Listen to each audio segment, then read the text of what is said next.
सबसे पहले हम बात कर रहे हैं आतंक की गुल्लक की। जी हां, आतंक की गुल्लक वो गुल्लक जिसके जरिए टेररिज्म को बढ़ावा देने के लिए फंड जुटाया जा रहा है। हिंदुस्तान के माहौल को बिगाड़ने की साजिश रची जा रही है। लाख टके की बात में आज इसी गुल्लक को फोड़ेंगे। दरअसल उदयपुर में कन्हैयालाल की हत्या केस में जिन 2 आरोपियों को पुलिस ने गिरफ्तार किया है, उनका पाकिस्तान के इस्लामी संगठन दावत-ए-इस्लामी से कनेक्शन सामने आया। जांच में सामने आया है कि आरोपी रियाज और मोहम्मद गौस दावत-ए-इस्लामी से जुड़े हुए थे। उदयपुर केस में हर दिन चौंकाने वाले खुलासे हो रहे हैं। सुरक्षा एजेंसियों ने देश में दावत-ए-इस्लामी की जड़ें खोदनी शुरू की तो एक बड़ी साजिश की तस्वीर उभर कर सामने आ रही है। कानपुर से बरेली और बरेली से पीलीभीत तक दुकानों पर दावत-ए-इस्लामी ने अपने गुल्लक रखे, जिनके जरिए फंड जुटाया जा रहा है।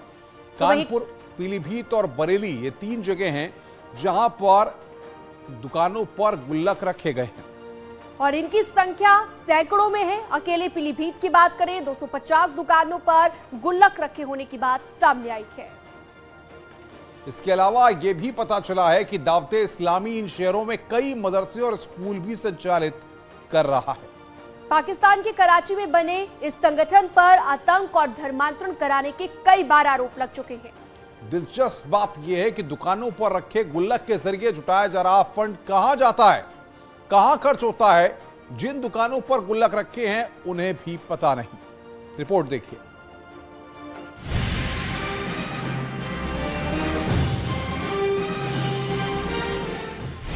स्कूल में आतंक की गुल्लक,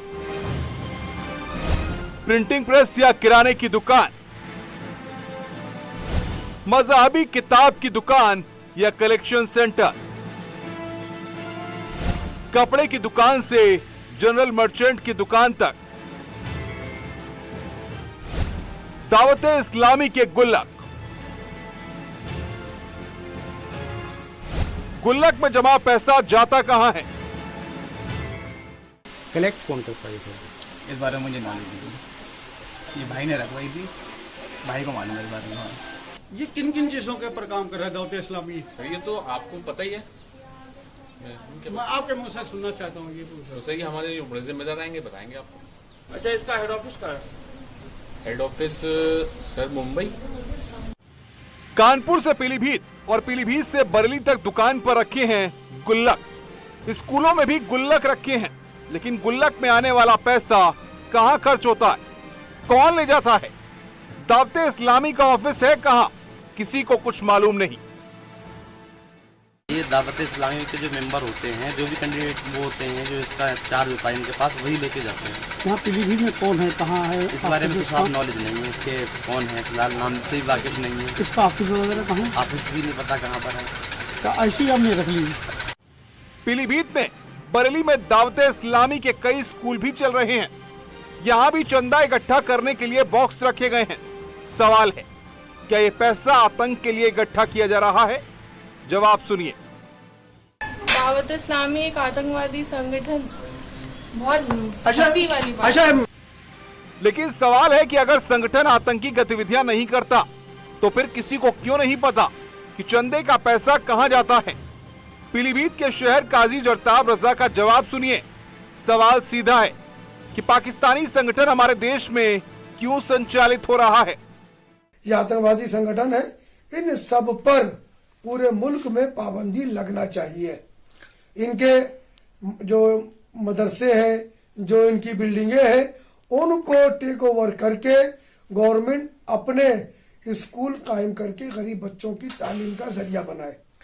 आशंका जताई जा रही है कि कानपुर, पीलीभीत और बरेली के अलावा देश के अन्य शहरों में भी दावत-ए-इस्लामी के गुल्लक मिल सकते हैं। लेकिन सवाल गुल्लक का नहीं है, सवाल है कि गुल्लक से इकट्ठा हो रहा है फंड जाता कहां है, कहां इस्तेमाल किया जा रहा है? कैबिनेट मंत्री लक्ष्मी नारायण चौधरी ने साफ किया, जांच हो रही है। टेरर फंडिंग का मामला सामने आने पर सख्त कार्रवाई होगी। एक इस तरह के जो संगठन है, यदि कोई भी व्यक्ति इस तरह की गुल्लक रखने की या वो काम करता है या उनको सहायता करने का काम करता है, तो उनके विरुद्ध कठोर कार्रवाई करनी होगी।